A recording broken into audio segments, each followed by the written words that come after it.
Well, it's an honor to sit down with you, Brad, and have this podcast.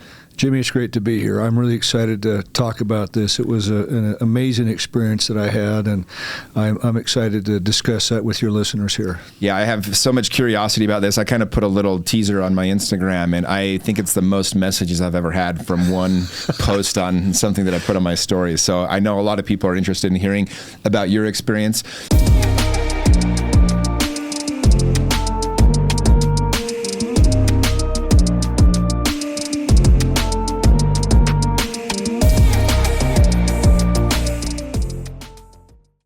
Before we dive into that, I did want to kind of give an opportunity for you to kind of tell us a little bit more about your, just kind of where you come from, what you've done in the past, your history with both the LDS Church and then also in the political field. Sure.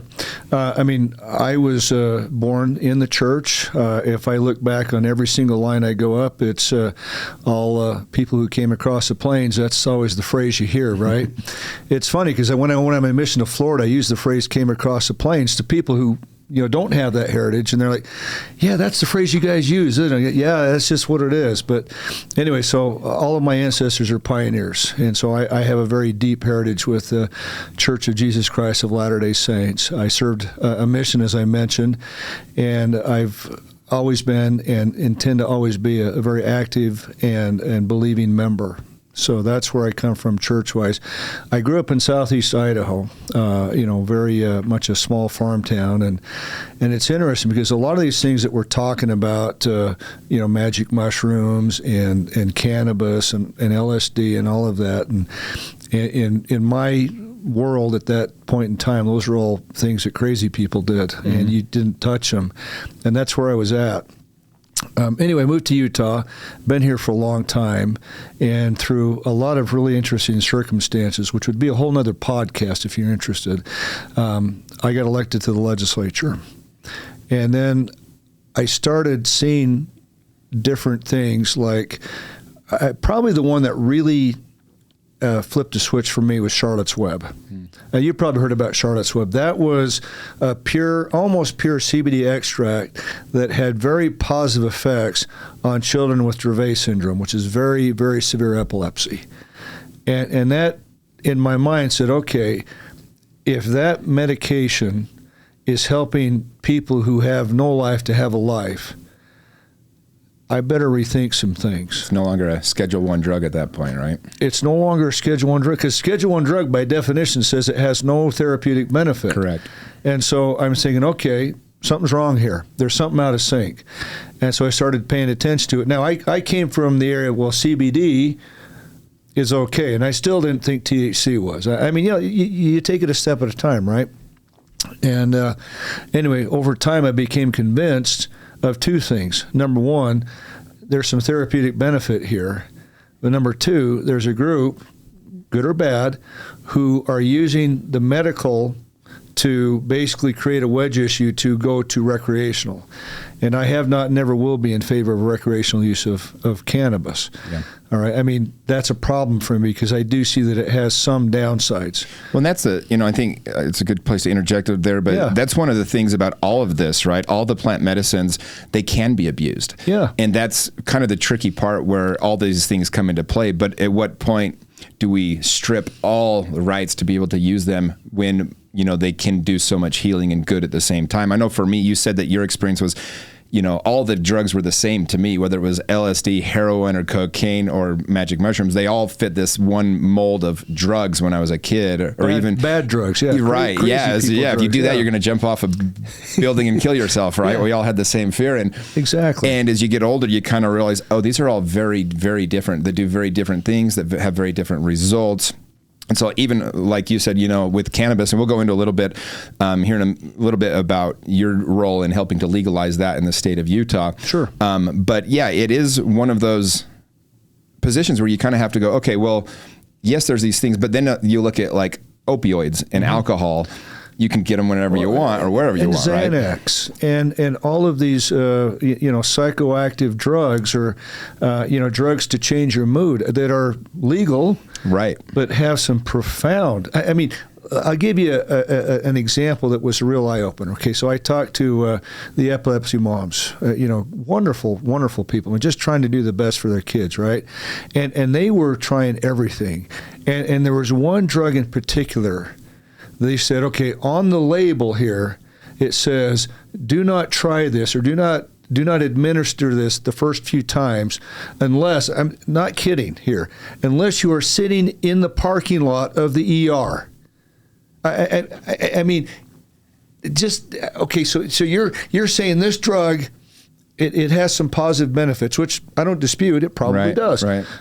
But the risk is so high that they're going to have an adverse reaction. They don't even want you to administer it unless you're in the parking lot of the ER. And that's something you get from a doctor. And that's a non-Schedule I drug. Right. And I'm saying, okay, so we're saying that one's okay, but this drug over here, which again is not perfect, it does have some side effects, but it rarely sends people to the ER unless they're just nuts, and it appears through the research to have some really positive effects. Yeah. So yeah, it's hard to work through it all. Well, my mind changed. I was dating a woman about 5 or 6 years ago, and we went to California on a trip. I remember at the Santa Monica Pier, staying there at the hotel nearby, and she said, "Hey, I wasn't able to bring my marijuana." And she goes, "I have seizures if I don't have it." I go, "Well, how long can you go before you'll have a seizure?"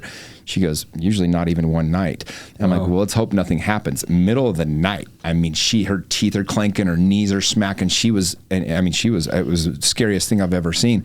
Yeah. And I said, wow, that happens every time you don't have marijuana? She goes, yeah. I go, how often does it happen when you have your marijuana? She goes, it doesn't.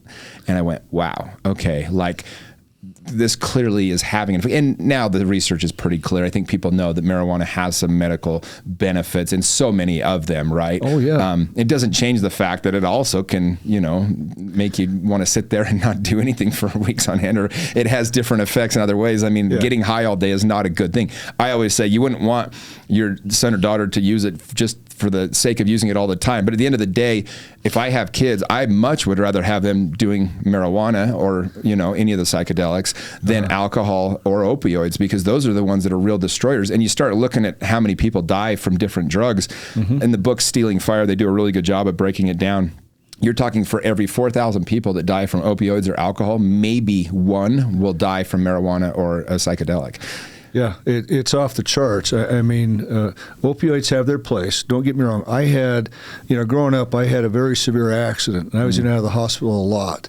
And I was grateful for opioids to kind of get me through it. But you take them and get off, but not everybody does. But yeah, they have a very, very dark side. Absolutely true. And I think my point of bringing that up is just that, look, there are things that if abused are going back. I mean, if work is abused, if you do it too much, if working out is too much, there's so many things that if done in excess are not good for you. But it doesn't mean, we should, like sugar and fast food and all these different things, right? Like you can enjoy a donut, but if you have one every day, it's going to have a negative effect on your health. And so anyway, I want to get back to kind of your story a little bit. But so you were working with the legislature and some things started popping up in your world? Well, they did. I mean, what happened is I could see what was coming down the pike, and I was concerned about who was driving the conversation, that they were trying to do too much. And so I actually got together with a dear friend of mine, Evan Vickers, and he was in the Senate. We actually served in the House for a while. We served on the Health and Human Services Committee, and he became very, very close to me. He's a good man. And I told him, I says, we ought to be driving this. We have the right expertise. You're a pharmacist. You understand it, and I understand Health and Human Services. I've been on the committee forever. We should be driving this the right way. In other words, what Evan said from the outset, which is the mantra we tried to hold to, and of course we didn't do it perfect, but if it's a medicine, treat it like a medicine. And let's go that route. Let's inform doctors. Let's let them know the pluses and the minuses. Let's let them administer it to their patients in a way that's proper. And let's let patients have the benefit of what's good about this. And there's many good things. Look, I'll tell you right now, I take a hemp solution every night. It helps me sleep. It has a little bit of THC. It's mostly CBG and CBN or CBD, and it's great. It doesn't cause any buzz, but it helps me sleep through the night. And I'm off Ambien. And tell me what's better. Well, right. A little bit of a hemp product that has some cannabinoids in it, which the body produces naturally, or Ambien. Yeah. Which for some people causes some really weird effects. Well, Ambien and Adderall are probably the two most abused drugs amongst, college students here in Utah County. And you see it all the time, and it really does affect them. I had, with my men's coaching group, it's called We Are the They. And one of the things I introduced them to hape, which is one of the plant medicines. And it's a tobacco in its pure form that you basically blow up your nose, and it is very grounding and gets you into your body. Illegal in the state of Utah everywhere, but it's because tobacco in its pure form is a master plant. You literally sprinkle it on the earth and give back to Mother Earth, the whole thing. But it's been bastardized by unfortunately the wrong people, and so but. Doing that, one of the guys in my group, he'd been addicted to Adderall his entire life, like really bad, destroying his marriage and other things. And he told me that moment, it just destroyed him, the experience of doing hape, but he hasn't done it since. It was able to basically kill that desire or need for his Adderall, and he's just so much happier and feels so much better. And so, it's what some people see as all drugs are encompassing. It's no, some of these things are chemical, and they, the way they work and just everything about them. You wouldn't want to be addicted to Adderall, I guess, is the bottom line. But stuff like hape and ayahuasca and some of these other things we're going to get into, very, very non-addicting, because what it is you're doing work and you're growing, and it's just a much different experience. It's nobody would do this recreationally, essentially, is what I'm getting at. Absolutely right. Anyway, so to continue on the cannabis journey, so Evan and I worked together. We drafted up our own bill, and of course we're still leaning more on the CBD side than the THC side. It just takes a while to learn. Sure.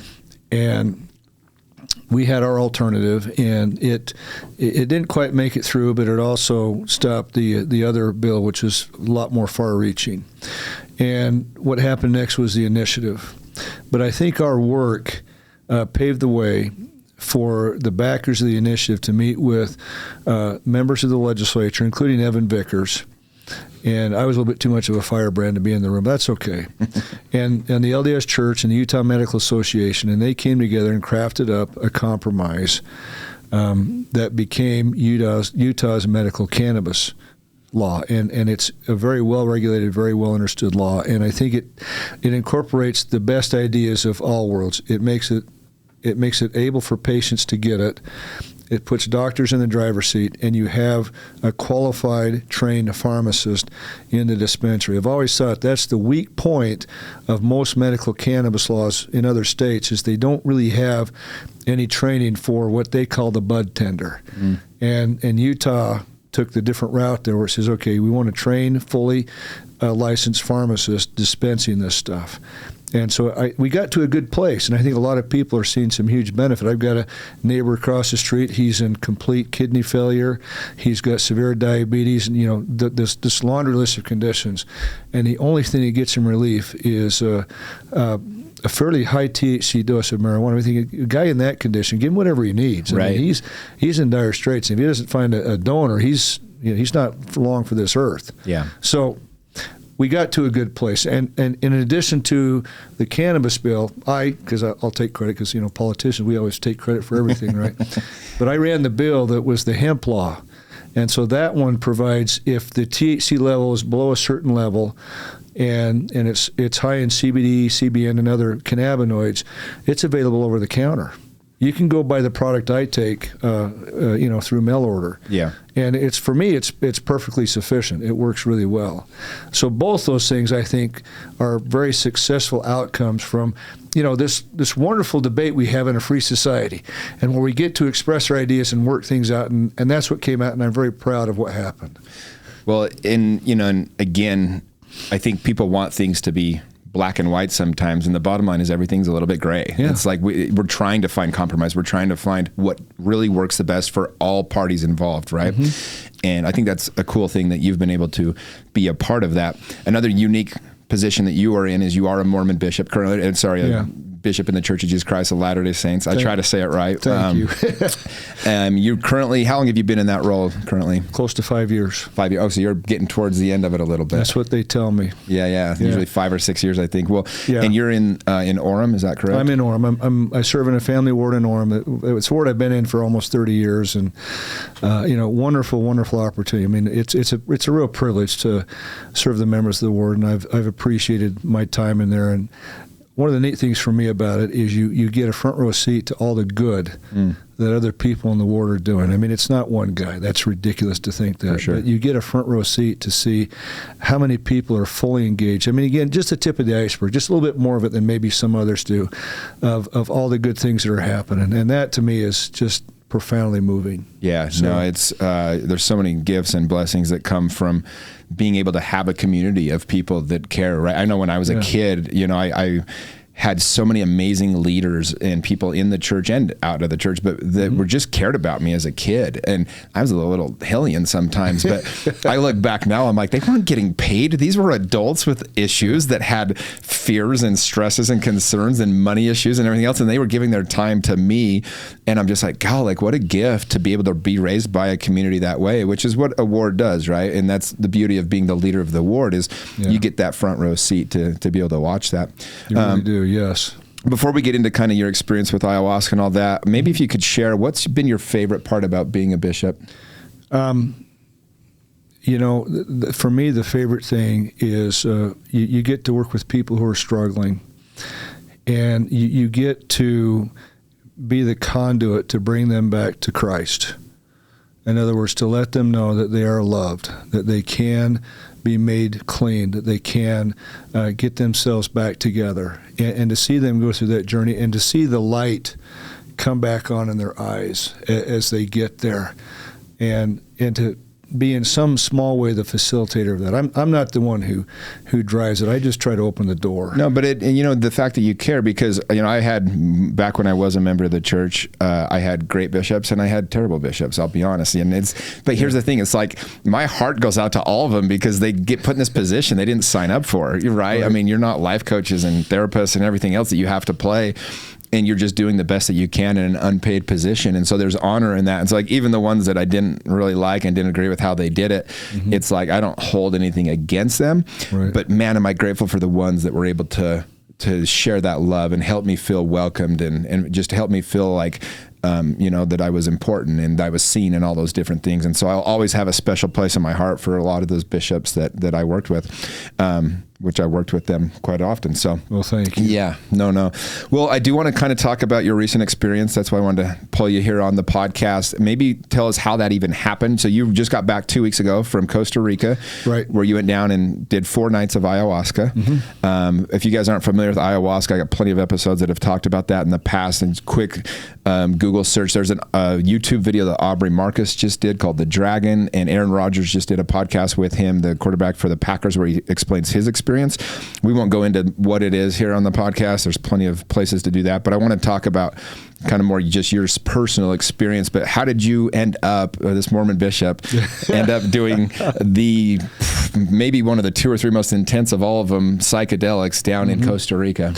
It's a great question. I have to go back a little bit. During the whole cannabis story, if you will, I met a fellow named Nathan Frodsham, and Nathan has an interesting story. You ought to have him on sometime. It would really be fascinating to hear his story because I think it's really moving. But Great. Long story short, we became fast friends. We started out as mortal enemies. He thought I was completely against cannabis, and when he realized this is, no, I'm not against cannabis. I'm against recreational cannabis. I'm totally for medical cannabis. And once we got that figured out, we were fast friends. And so fast forward, I now work with him at this company that produces these gummies.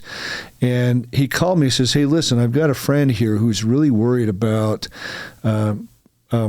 testifying about psychedelics in front of a legislative committee because she's very active. We're talking about Brittany Ferdner here.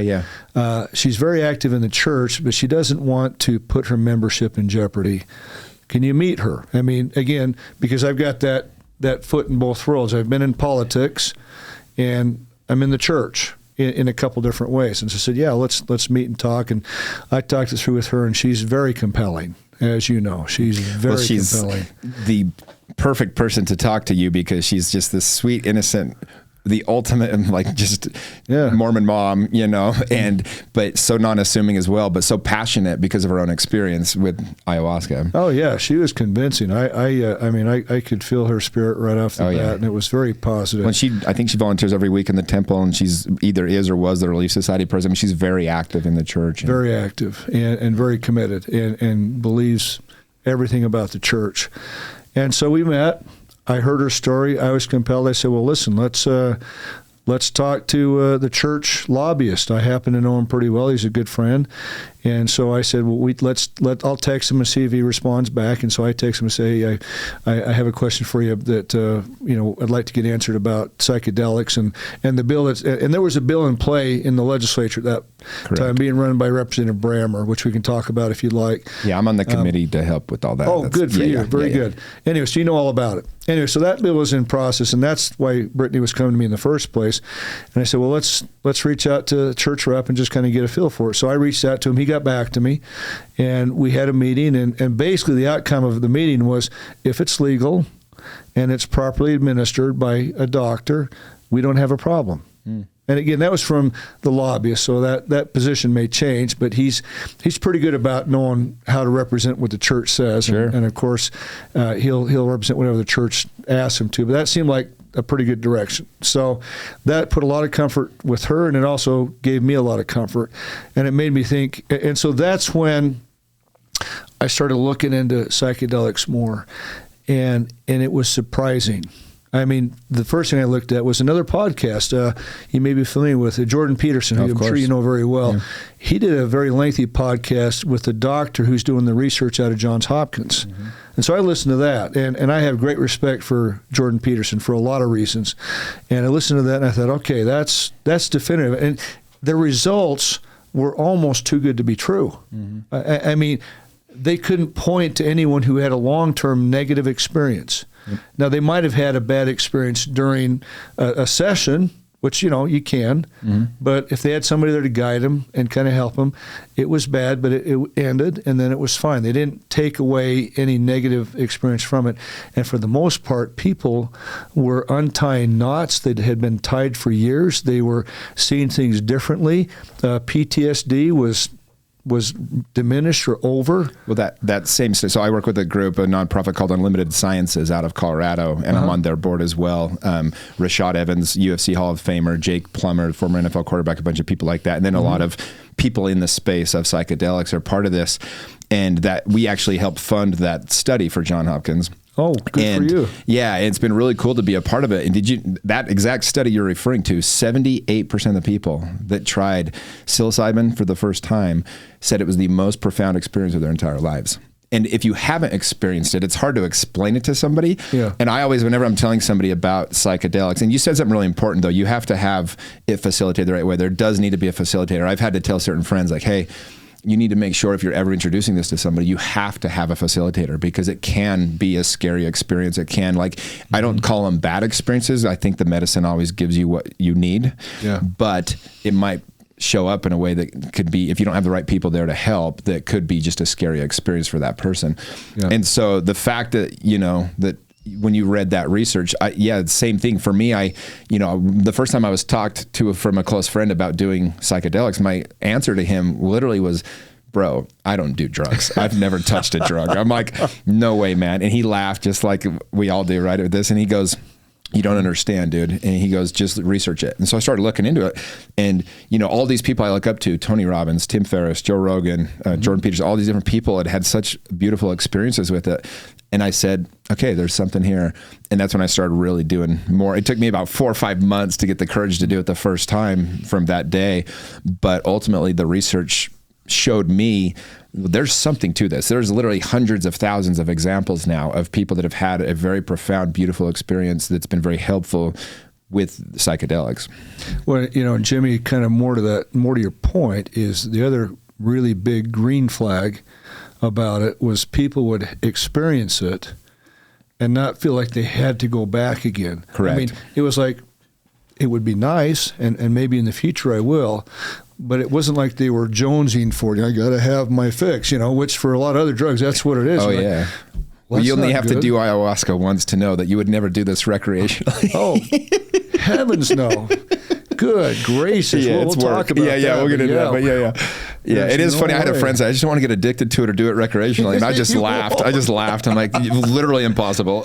Yeah. You gotta, you do it because you have something you want to resolve. That is correct. So anyway, that got me there. Now, so I said, okay, I'm open to this. I've got to, my wife was still a skeptic because, this is all new to her, too. Of course. Right? But she's the one who introduced me to the Jordan Peterson podcast, so she wasn't completely opposed. And through a series of circumstances, she could see that, number one, it's important to me. I felt like I needed to experience this and learn from it so I could speak to it authentically. And number two, she could see that she couldn't find anywhere that you could see any lasting harm from it. So even if I had a bad experience, I'd had a bad experience and it was over. Correct. And so she said, yeah, why don't you go ahead and go? And so I went to Costa Rica. And now the other thing that happened was along the way, we said, well, in order to kind of learn about this, we should probably experience a psychedelic experience here in Utah. Well, ketamine's legal. Sure. Yep. And so I went and tried ketamine, and I got to say, it was kind of a nothing for me. It just really was. I took it. I felt the, kind of the out of body experience, the flight, the whatever. I got done, and I came home, and I couldn't say that anything was resolved. I didn't have any need to go back and do it again. And they say we need to take ketamine 4 or 5 times. I said, well, I don't really have any stuff that I'm trying to resolve, and so I'll pass. But my wife watched it, and she said, yeah, that was just you taking a trip. They say ketamine is like opening the door. Psilocybin is opening the door and like showing you in. Yeah. And ayahuasca is kicking you through the door. That's pretty apt. Yeah. That's very apt. Anyway, so long story short, I got down to Costa Rica. And the first night you're there, a Sunday for me, you do breathing, just breath work. And even that was intense. Mm-hmm. What they have you do is you lay down on the floor, your back is propped up at about a 20, 25, 30 degree angle. I'm an engineer, so I'm a geek about numbers. You're comfortable, and then they have you breathe deeply for a half hour. And by the time you're done, you are saturated with oxygen. I was tingling on my fingers and all that kind of stuff. And then you hold your breath. And I just said to myself, okay, I'm not going to hold my breath until I'm in agony, but I'll hold my breath until I'm uncomfortable. And I was surprised at how long that was. At any time, it was a long time. And there was some, I wouldn't say intense experience, but there was definitely a feeling of peace and calm around that. So it was very positive. Yeah. So that was Sunday. And so then Monday, you do your first ayahuasca experience. And, of course, they've got all the orientation. And that's when I first found out. It says, yeah, be prepared. And I didn't really know this before. I'd kind of heard it, but it hadn't really sunk in. And be prepared to, have your head in the bucket or your butt on a toilet seat for a lot of the evening. And I'm like, great. That's exciting. That's kind of misleading because it's a very small part of the total ceremony, but it's kind of the part that everyone focuses on, right? Is like you're going to purge, and so they're like, oh. Yeah, you're going to purge. Well, it's very visible. For sure. When you're doing it, it doesn't feel like a small part of the ceremony. That's fair. It feels kind of like a big part. Anyway, I know what you're saying. You're not wrong. And if you focus on that too much, it's scary. But also, you need to understand that's going to happen. Yeah. So, first night, and generally speaking, you go up right off the bat, you take your first cup, you go back, you kind of let that sit for about an hour, then you go take your second cup, and then you let that sit, and then after that, if you want a third or fourth or fifth cup, you can. Well, I took my first cup, nothing, took my second cup, and I started feeling comfortable, and I got the runs. Then no throwing up, but I got the runs, and I just felt uncomfortable, and when they called for the third cup, I thought, nah, I don't want to do it. So I just laid there on my mattress, being a little bit uncomfortable and uneasy, and waiting for the night to be over. And it wasn't great. Just didn't enjoy it. And also I was next to somebody who took a lot of cups, I think, because they're facing their bucket for half the night. Well, and I've done 5 nights total, and a few of them I did bigger doses, a few of them smaller doses. Mine actually didn't correlate. I had some of my biggest nights with the smaller doses and some of my smaller nights with bigger doses. So sometimes it does, but sometimes it doesn't. But yeah, just whatever your experience, but yes, it sounds like maybe you didn't quite fully. That first night, the guy next to me was just retching. I could have swore if I looked in the bucket, I'd seen his toenails, You know, I mean, he was retching for everything he was worth, but he ended up having a good experience. So I thought, okay. And then, you know, I talked to my friends I went down there with. We were in this group, and they were just raving about their, you know, blah, blah, blah, I did this, that, I saw the, you know, all that stuff. And I thought, well, that's great. That's awesome. You're getting that. I didn't, but it's okay. I mean, I wasn't that disappointed. Then the second night was, again, I was next to somebody who was just, whew, you know, they were going at it. It's just noise. I mean, the problem is I'm sorry, but being next to somebody who's retching is just not fun. No, it's hard. Yeah. I've been next to somebody that was laughing the whole night too, and that bugged me. Like weird, I was off, yeah. And then I've been next to somebody that's like just puking their guts out, and you can feel their pain, but you're at the same time, it's hard to focus sometimes on your own thing when. It's not, by the way, for people that aren't familiar, it's not interactive. You're not talking to anybody else. You're not touching anybody else. The one thing I actually really like about ayahuasca compared to doing a normal journey with maybe psilocybin or some heart openers or something is when you do it with a group and you're doing like a normal journey, it's very interactive. You're talking to everybody. It's beautiful. Some of the best experiences of my life. But it's very easy to distract from looking at your own stuff because you're talking and helping other people. In ayahuasca, it's you and grandma. I mean, you're going after it. It's your own thing that you get to go and look at. Exactly right. And so, again, it was distracting for me. And so the second night was like, okay, I don't want to be here. I don't think I'm going to do this anymore. I mean, just sucked. You know, it's okay. You know, again, and I just couldn't wait. And it's funny because after a while, after kind of the end of it, they turn the lights on, and then they bring you up front to share. And I'm just sitting there, shut up, I want to go to bed. Will you please be quiet? Please be done. I mean, it's like that fast and testimony meeting that just won't end, right? Won't end. Yeah, you just like there's like four more people sitting up on the stage. You're like, oh my hell! People go up there and you go, oh no, you know, here it is. Anyway, and that's just what it was. I just did not want to be there. So I staggered and went to bed. So anyway, I talked to my friends, and they were saying, listen, you need to go deeper. You need to take that third cup. I was talking to Taryn Nevis, who's a close friend of mine. She said that she told you that she was there with you, and she said, hey, you came all this way. Yeah. Like, you know, go for it. Like, send it.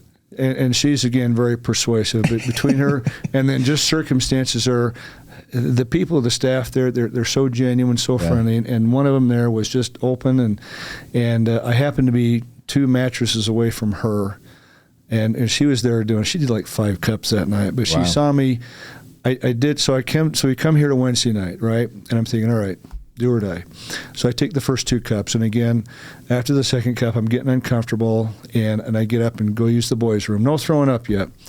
And she sees me coming back, which is about the time for the third cup, and she looks at me and says, you're going to do this, right?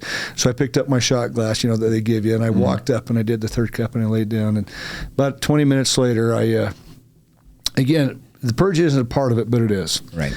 And so I walk into the boys' room, and I'm starting to do my business, and all of a sudden this enormous wave of nausea just hit me, and I grabbed the bucket. So I am there on the potty, you know, going out of every orifice of my body. I mean, just, you know, throwing up, doo-dooing. I mean, my eyes are watering. I'm sure it's coming out my nose, everything.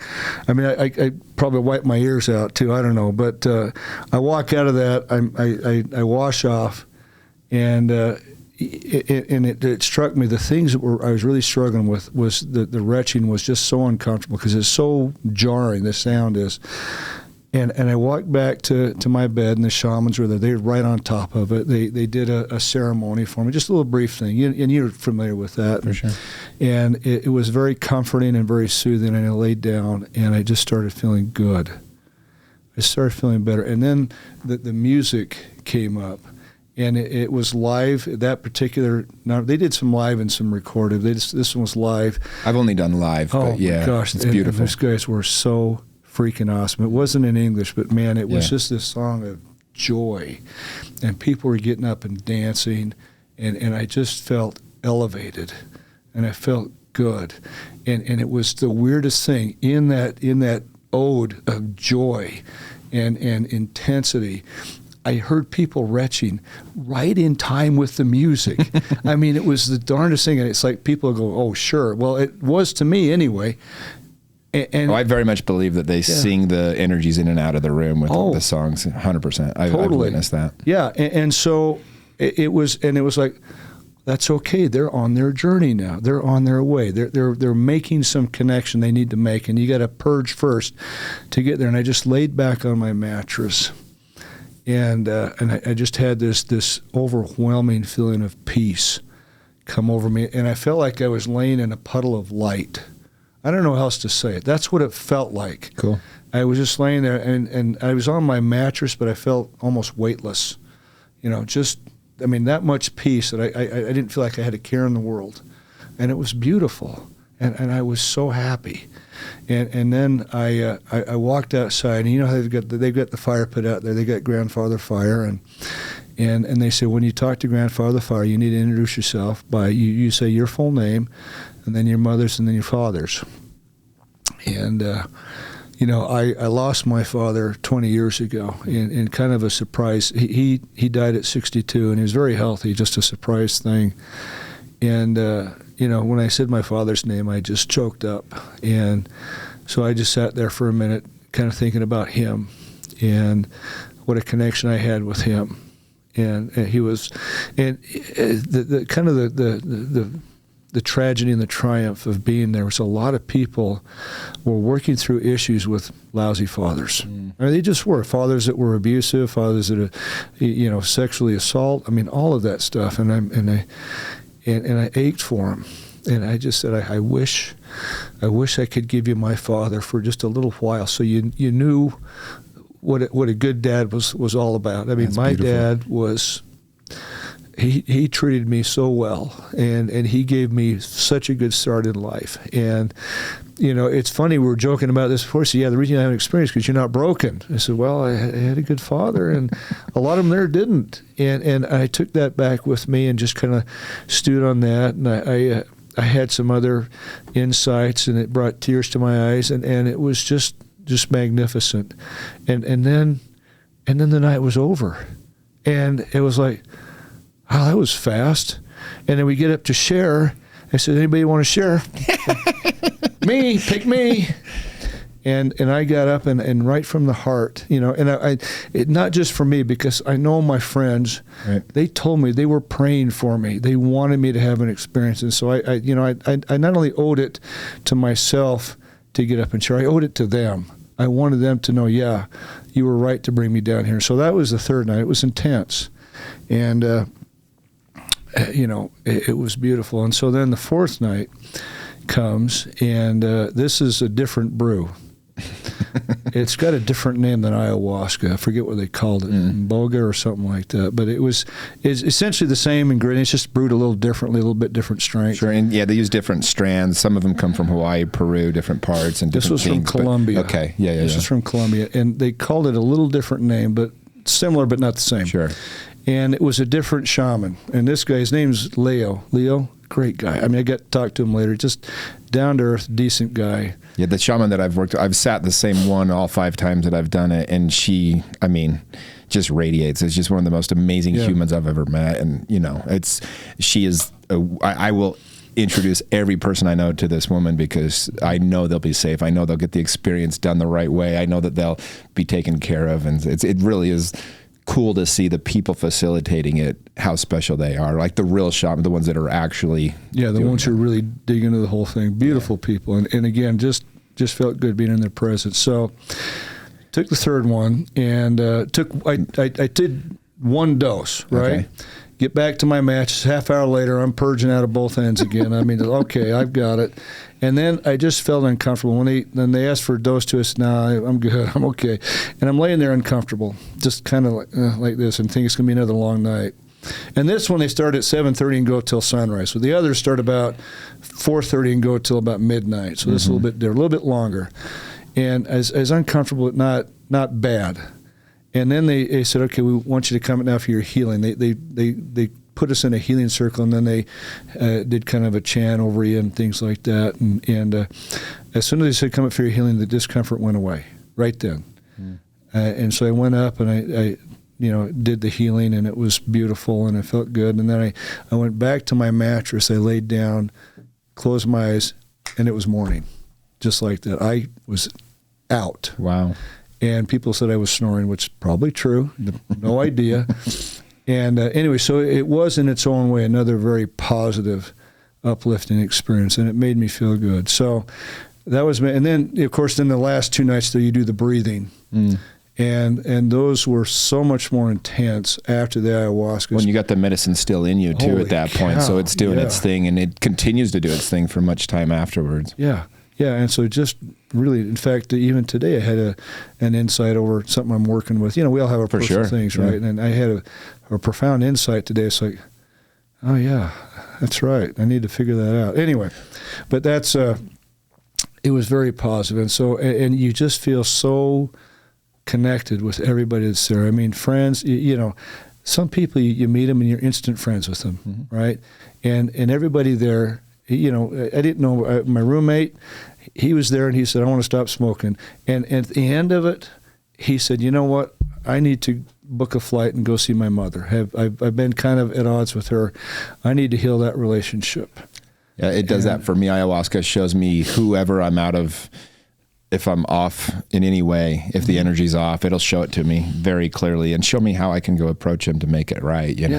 It doesn't mean I let those people always back in, but you're able to clear the energy that's that bad feeling between you. And that happened to me too. That, again, it's kind of a long personal story. That's probably a little bit of a side trip, but yeah, that helped me. There's some people say, okay, I'm not really let you back in, but I'm ready to feel okay about you. There's other people. It's like, we're getting close, but now I can bridge the gap. And I did. There's a couple relationships that I feel like are far more mended than they were.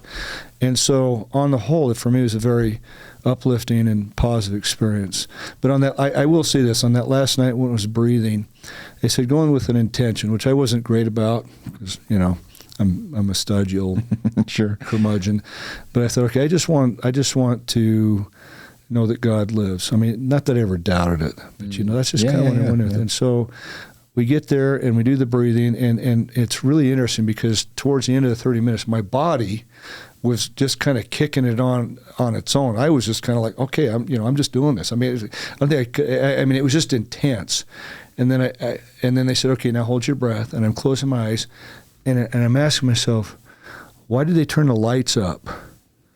It's all bright in here, and so I peek my eyes open, and they're not up, and I close again, and I'm just in this bright place, and I'm like, okay, that's God saying, yeah, I'm here. I didn't need much more than that. I mean, it wasn't like I doubted. It's just kind of nice to say, hey, yeah, I'm here. Hello. Well, I know you said on the Instagram Live you did with Brittany, you mentioned that there was somebody there that they went in as an atheist. Yeah. And maybe share what their experience quickly, I guess, what happened with them. Because you said that because by the way, you can't do this medicine and not recognize there's a higher power. Oh, you can't. You can't. Because it's in your soul. You can feel it. It's not something you learned or you read. It's something that you now know. You've experienced. Yeah, it really opens you up. And this guy went in as a devout, if that's a term, committed, staunch atheist. You can't. How to be devout to believing nothing? Anyway, he went in as a committed atheist, and during those nights he talked to God. And since then, he said, I need to make some changes. And he is a different person. He believes in God. Some of the things that he thought were okay before, he's not doing now. And not that he was doing anything really malignant, but just like I need to take where I'm at and step up my game. Well, I say that ayahuasca is the ultimate orienter because it will just show you every single place you're out of integrity, even 1 ounce. It shows you. It just puts it right in front of your face, and he goes, "Hey, let's do something about this." And that's my favorite thing about going and doing it. I do it about every year and a half is what I've been doing, right? And because it's kind of like almost like a washing, like a refresher to like, okay, now I know what I need to improve on. Here's the things that have been a reset. Yeah, it's like, the things that have been out of integrity or off with me, or off with my energy. Right. Well, let me ask you a question. Straight up, I think I know your answer based on how I've asked other active members of your church. Did ayahuasca, did doing this strengthen your testimony of your own church, of the Church of Jesus Christ of Latter-day Saints? Absolutely. I mean, I came back and went to church last Sunday. It's the first time back in my word for a couple of weeks. And, it's a couple of things. First of all, the talks were phenomenal. I mean, we had one that was especially moving. And it was this guy who's going through a divorce.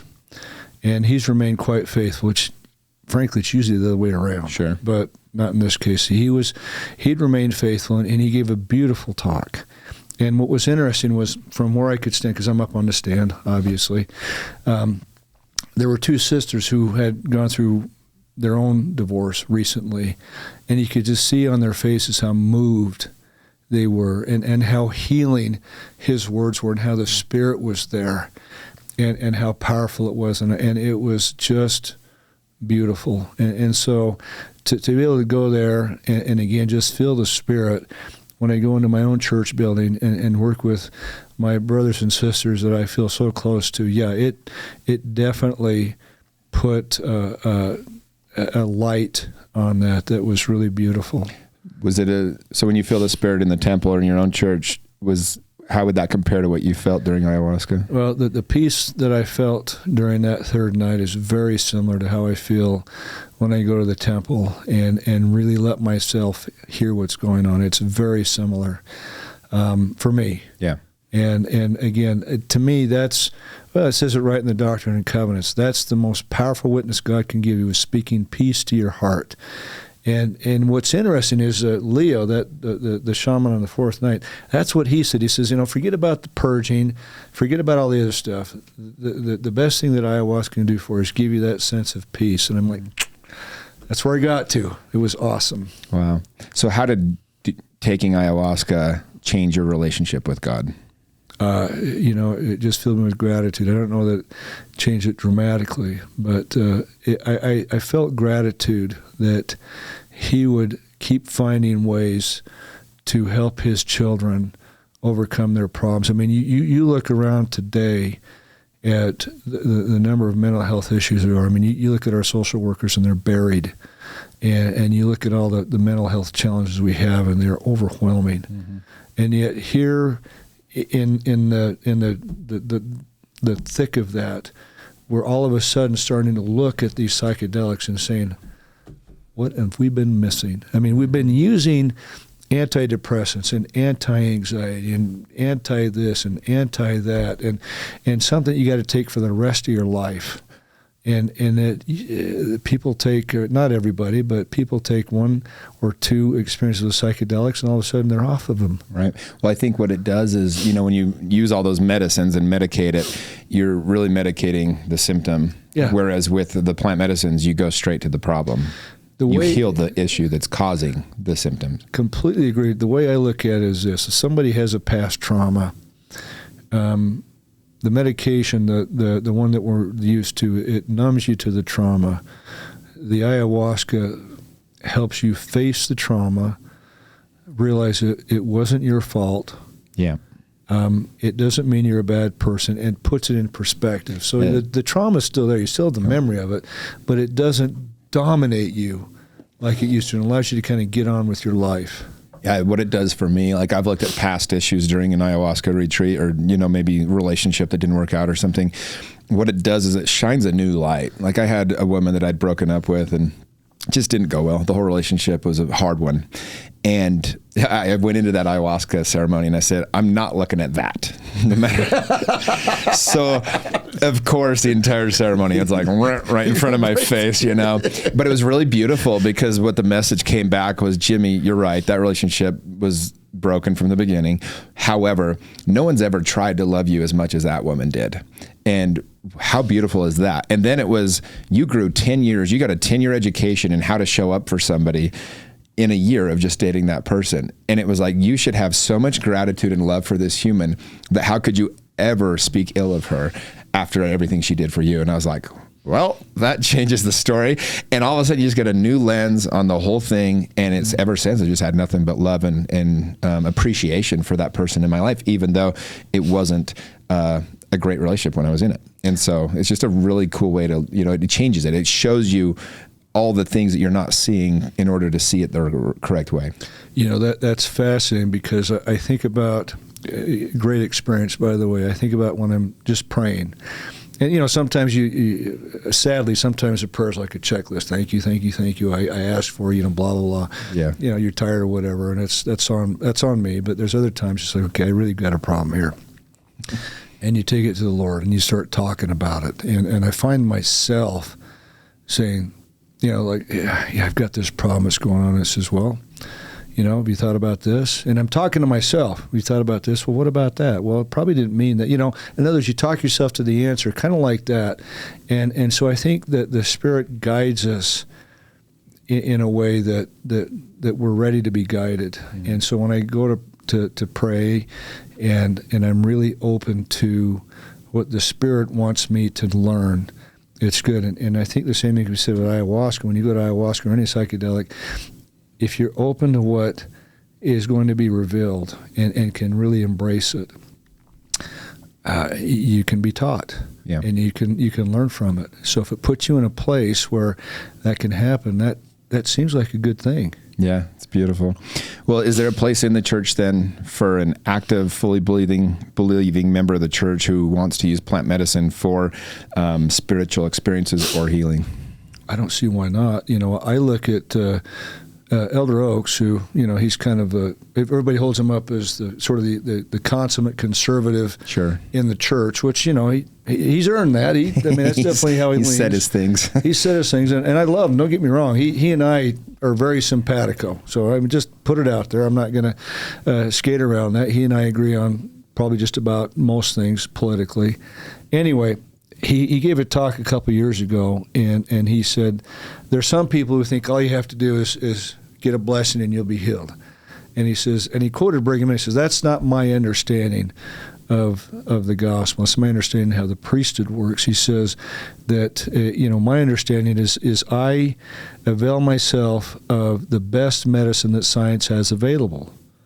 And then I couple that with priesthood power of a blessing in order to, I would not expect God to bless me if I hadn't done everything I could on my own to make it work. So if I look at the science of what's going on with these psychedelics and I look at the results, then I have to say, those work. Mm-hmm. And why would they not have a place in the church if we believe in using the best medicine that science has available?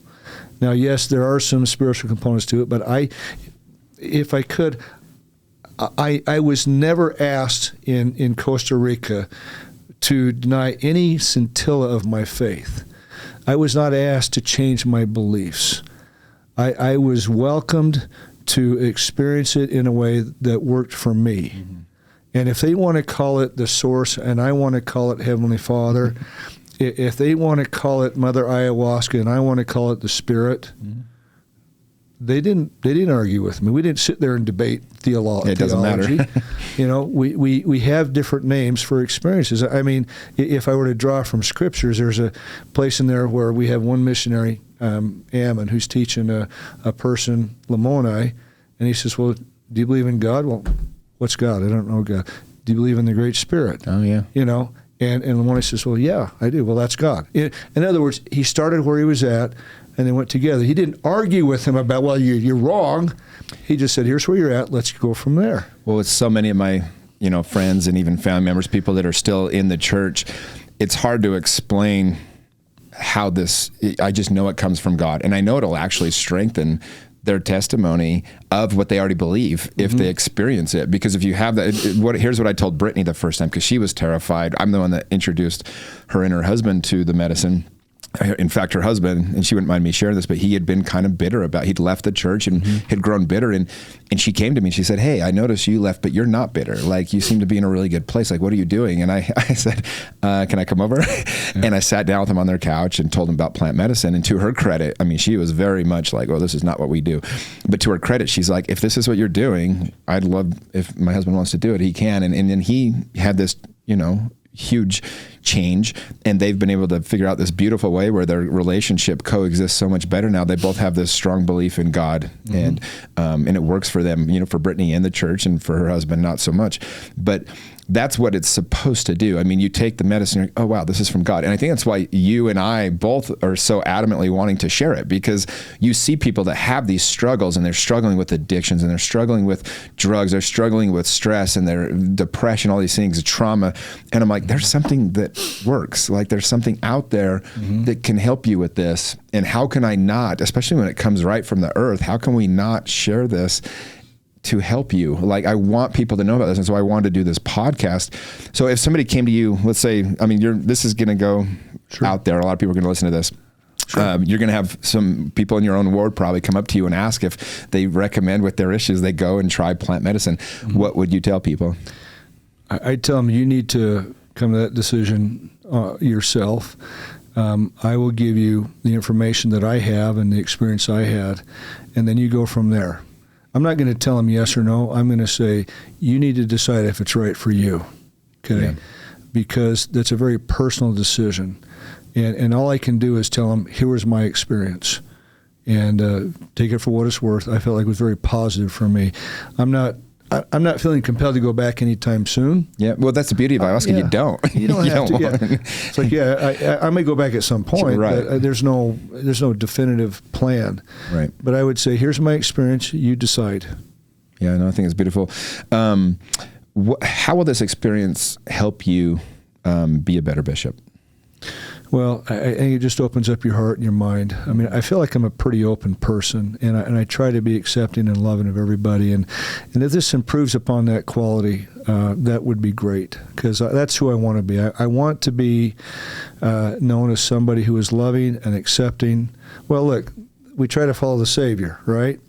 And you look at the Savior, and anybody who made any effort at all to reach out to him in any way, even if it was only a half-hearted effort, he accepted them. Mm-hmm. In fact, the only people he was really hard on were the people who were trying to find reasons to throw people out of the church and get them in trouble. That's the only people he seemed to be impatient with. I love that you said that. It's so true. Yeah, but anybody who made any effort at all, even if they were steeped in whatever thing they were steeped in, sin, whatever it was, he still accepted them. And did his best to make them feel better. If I can be like that, and accepting and kind and loving and understanding, then I feel that's the best. Well, I think that's, the way I looked at it, I don't even look at it as if I left the church when I stopped going, when I was 32, 33. Mm-hmm. I look at it as I've been on a spiritual journey my whole life. And my journey led me to other places. Mm-hmm. And, the way I explained it to Brittany when I was trying to explain to her, I said, look, because she's like, well, I'm afraid I don't want to have to leave the church if I really enjoy it. And I was like, You won't. And I said, right now you're looking at a map and you're zoomed in on the map and that's the church. And you're like, this is my whole world. I said, what this is going to do is going to show you that if you lean back a little bit, you're just going to see there's more on the map. It doesn't mean the church isn't on the map for you. Yeah. It just means there's other things there, other ways to make yourself closer to God and maybe bring some of these things in and help you get there quicker. Yeah, and we have a long history of people who aren't specifically members of the church doing amazing things. And am I going to look at them and go, well, you're bad because you didn't get baptized, Right. They have their own journey to go on. And at some point, I think we'll all get together when we're through all of the challenges we have here. And my hope is we can look at each other and go, wow, you made it. Yeah. I'm so proud of you. I'm so happy for you. Well, I think we just need to all worry a lot less about what people are doing and a lot more on how they're doing. And I think that's what you're doing. I think this is an important role that you play because, especially in Utah, you've got members of the church and non-members of the church. And I think what's happening over the last decade or so is there's this middle ground where, you can show up as you are. It doesn't matter if you're a member or not. And we can create these opportunities in these environments where we can all get closer to God in our own way. Because one thing that I know, whether it's with plant medicine, is my own take with the LDS Church, is I think God is going to work through us or reach us the way that we're going to receive it. And for a lot of people, that's in the LDS Church. For other people, that's through plant medicines like psilocybin and ayahuasca. And so I think there's room for all of it, hopefully, here in the state of Utah. That's the reason why we're working to legalize, starting with psilocybin and helping more people get out of the stigma of these being drugs and really understanding what this is and how helpful it can be to somebody that's, wants to work with them. Right. Are you concerned at all about blowback from the church from this? No. Good. I think, you said it really well at the beginning. The lobbyist for the church said when it's done in a legal setting with a facilitator that knows what they're doing. Medically appropriate, science-based. No. I mean, if I get it, I get it. But I don't expect too much. I'm not, I don't want to evangelize it particularly. as the way to God. And you haven't done that. No, but if it's of help to some people, especially those who are struggling with trauma, and nothing else has worked, I would say give it a try. Yeah. The church has been kind of quiet on psychedelics, plant medicine. I don't think they've ever specifically said anything. If they did come out and speak out against it specifically, would you still, for people that have trauma or want to experience it, would you still advocate for it? No. If the church came out and was against it, I would assume they had a good reason that I didn't see or didn't know. And that would be, I would want to work through why not and understand that. But, if I sustain the leaders of the church as prophets, seers, and revelators, then that also means that I believe that they have a view a little bit longer and more broader than mine. And if they came out and said, no, there's some problems here you're not seeing, I'd say, okay, let's work through that. Fair enough. So, that's it. I am a practicing member of my faith, and I do sustain them as the leaders of the church, and I don't do that lightly or haphazardly. Well, I think that speaks even stronger to, your experience and what you did. You are a very active member of your church. You live it. You don't just, it's not just something that you pick and choose what parts of it you like. Right. And in that position as a bishop of a ward, you saw the beauty of the science and of the benefits of plant medicine. I'm willing to try things. I've always been ready to check things out. But at the end of the day, I try those from within the framework of my faith. I don't have any need to step outside of my faith. It's done too much for me, and I've seen too many things about it that would lead me to question it. So my faith is a part of who I am, and I'm not about to walk away from that in any way. Cool. No, thanks for sharing that. Is there anything else you want to share about your experience with ayahuasca? The one thing I think more than anything else is, and I think this is true of anything, that the connections that I made there, the friends that I developed, and people I knew before, but you just have such a closeness to them. And I think that in this earth, we don't take money to the grave. We don't take fame or fortune or anything like that. But I believe firmly that the relationships we form here go way beyond the grave. And so the fact that I was able to form those relationships and those friendships and just have that much more of an association of really, really good people that I have the privilege of working with, that to me is marvelous. So that was a real privilege. Yeah, no, my favorite part about the plant medicines is it just sets up a container. It sets up an atmosphere or environment where you get to really see people and be seen and connect on a different level. Mm-hmm. And it expedites those relationships. A lot of my closest friends, we've had these just very intimate experiences together where you really get to explore the depths of life and different things. And it really helps you connect on such a deeper level. And that is my favorite part of it all as well. On top of all the work it's helped me to do with myself and with my parents and my past and everything else, guiding me for my future, it's the connection piece with my friends that I appreciate the most. We don't walk this road alone. No. And we it's a pretty miserable person who has no friends. So fair enough. I completely agree with you. Well, Brad, it's been a pleasure. This is an honor to be able to do this. I know we are working hard to help people see the benefits of right now psilocybin. We're trying to push that law to help kind of bring knowledge as much as anything to the people of Utah. Mm-hmm. If you speak real quick to that, we'll end the podcast with that. If there's anything people can do to get involved or any advice you have or any encouragement you have for people that are looking one way or another on that bill. I would say, first of all, study it out in your own mind. Get yourself comfortable with the benefits. Obviously, I'm not asking you to do anything that's against your beliefs, but if you study it out and you see that they're doing it in a medically appropriate way, which the bill, as I've seen, does that, call your representative, call your state senator, and let them know, hey, I really support this. This seems like a good idea, and I think a lot of people could benefit from it. I love it. Best thing you can do. Yeah, and I love that you had such a it's a normal experience. Those, I think I have similar type things. It's not, I mean, in the past, psychedelics have had this, like whoopee woo, the 60s hippies feel to it. So to see like a very normal, analytical politician and just bishop and person of the community, have this very logical look at it. It's not painting our cars with flowers and, laying in the grass with no clothes on. I mean, this is very normal people doing this for benefits. And I think that's what I love about it as well. So thanks again, Brad. Hey, thank you.